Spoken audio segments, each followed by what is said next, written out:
Amen, hallelujah. ಕಷ್ಟ ಪಡ್ತಾ ಇದೆಯಮ್ಮ, ನಿನ್ನ ದೇವರು ದಂಡಿಸಿದ್ದಾರೆ. ಬಾಧೆ ಪಡ್ತಾ ಇದೆಯಾ, ದಂಡಿಸಿದ್ದಾರೆ.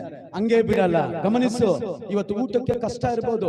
ಒಂದು ವೇಳೆ ಇನ್ನು ಲೈಫ್ ಅಲ್ಲಿ ಅನೇಕ ಕೊರತೆಗಳಿರ್ಬೋದು. ಯೇಸುವಿನ ನಾಮದಲ್ಲಿ ಹೇಳ್ತಾ ಇದ್ದೇನೆ, ಯೇಸುವಿನ ನಾಮದಲ್ಲಿ ಹೇಳ್ತಾ ಇದ್ದೇನೆ, ಯೇಸುವಿನ ನಾಮದಲ್ಲಿ ಹೇಳ್ತಾ ಇದ್ದೇನೆ, ದೇವರು ಬೇಗನೆ ನಿನ್ನ ಕರುಣಿಸುತ್ತಾರೆ.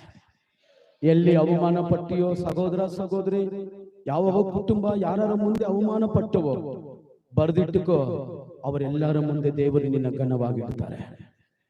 ಆದ್ರೆ ಒಂದು ಕಂಡೀಷನ್, ಆಲಯವನ್ನು ಕಟ್ಟು. ಆಲಯವನ್ನು ಕಟ್ಟಕ್ಕೆ ರೆಡಿ ಆಗಿರ. ಹಲ್ಲೆಲೂಯಾ. ಎಲ್ಲಿ ಹೋದ್ರು ಬಿಡಲ್ಲ ಪಾಸ್ಟರ್, ಯಾವ್ದಾದ್ರು ಚೆಕ್ ಇಡ್ತೀರಾ. ಎಲ್ಲ ಓಕೆ, ಮನೆ ಕಟ್ಕೊಡ್ತಾರೆ ಓಕೆ, ಪಟ್ಟಣ ಕಟ್ಟಿಕೊಡ್ತಾರೆ ಓಕೆ, ನಡೆದಿರುವ ತೋಟ ಕೊಡ್ತಾರೆ ಓಕೆ, ಅವೆಲ್ಲ ಅನುಭವಿಸಿ